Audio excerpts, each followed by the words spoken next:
The Art of War, Chapter 3, Attack by Stratagem. Welcome back to our deep dive series on the art of war.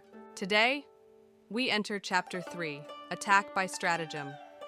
We've done the math. We know the odds, we know the costs, we can win, we can afford to fight. But how should we fight? That's the real question Sun Tzu answers here. In this chapter, he gives us 4 big principles. Number 1, preserve rather than destroy. Don't smash the enemy if you can help it. Number 2, the highest skill is to win without fighting at all. Number 3, if you must fight, win with overwhelming force, not by gambling on small odds. Number 4, know yourself and know your enemy. The famous 100 battles, never in peril rule. We'll cover these in 3 parts. Today, we start with don't destroy the enemy unnecessarily. Sun Tzu opens with a powerful statement. In the art of war, preserving the whole of the enemy's state is best. Destroying it is second. And he applies this all the way down. The whole country, the whole army, a brigade of 500, a company of 100, a squad of just 5. At every level, preserve first, destroy second. Why? Because here, preserve doesn't mean yourself. It means the enemy. If you wipe out the people, level the cities, leave nothing standing, what's left to govern? Who will pay taxes? Where is the wealth? The best victory is when the enemy's state, army, and people surrender intact. Cao Cao, the great warlord, put it simply: surround the enemy, cut off his hope, and force him to surrender. Fighting to take him down? That's only second best. And then comes the line everyone knows. To fight and win 100 battles is not the acme of skill. To subdue the enemy without fighting, that is the acme of skill. Let's talk about Han Xin. Liu Bang sent his advisor Li Yiji to persuade the king of Qi to surrender. And he did. 70 cities, not a single battle. It was the perfect win without fighting. But Han Xin's own strategist whispered jealousy into his ear. You took years to win 50 cities. Li Yiji took 70 with his mouth. Han Xin marched anyway, destroyed Qi's trust, and even got Li Yiji killed. He turned preserving the whole state into breaking the state. The result? He gained suspicion from Liu Bang, and later lost his own life. The true tragedy? Li Yiji, the man who'd already won without a fight. Another story, Napoleon.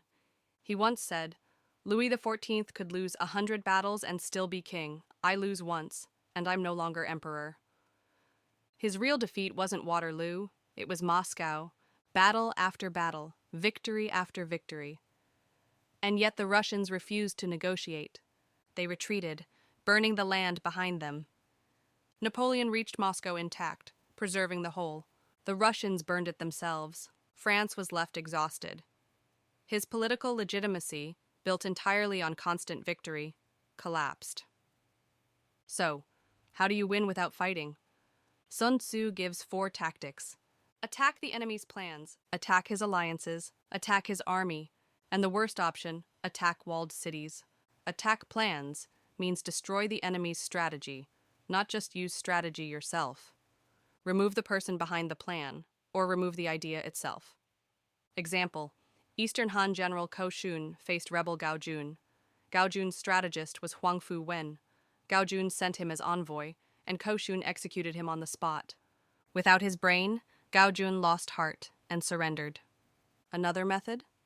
Remove the desire to fight. In the spring and autumn period, Jin envoy Fan Zhao went to Qi, deliberately breaking etiquette to provoke the court. Qi's ministers spotted every move, blocked every trap. Fan Zhao went home and told his king, Qi cannot be attacked. They have wise ministers. Next, attack alliances, sabotage diplomacy. Zhang Yi of Qin promised King Huai of Chu 600 li of land to break his alliance with Qi. Chu agreed, insulted Qi to prove loyalty to Qin, and got 6 li. War followed. Chu lost. Their decline began. Sometimes it was ruthless. Kill the rival envoy to force the target country to choose you. Han envoy Sui, he forced Yingbu to kill Chu's envoy and side with Han. Ban Chao in the western regions killed the Xiongnu mission in Shanshan, forcing the king to join Han. And finally, attacking cities is worst. It's costly in time, men, and morale. Months of preparation, thousands dead, and often failure. General Fu Zuoyi's greatness in 1949? Surrendering Beijing intact, no siege, no bloodbath. Sun Tzu then lays out the principle of force 10 to 1, surround, 5 to 1, attack, 2 to 1, divide, equal, engage, fewer, retreat, far fewer, avoid. This isn't about gambling on small odds, it's about creating the odds. Mao Zedong called it concentrating superior forces to annihilate the enemy. When Qin planned to destroy Chu, General Wang Jian demanded 600,000 troops. Li Xin said 200,000 was enough. He failed. Wang Jian got his 600,000 and succeeded. Sun Tzu closes by reminding rulers, the general is the pillar of the state. If you don't know when to advance or retreat, if you interfere in operations, if you command from far away without seeing the battlefield, you doom your army. And he gives 5 ways to know victory. Know when to fight and when not to. Know how to use large and small forces. Be united top to bottom. Be prepared for the unprepared. Let capable generals act without interference. And finally, the line that has echoed through centuries, know the enemy and know yourself, and you will never be in peril in 100 battles.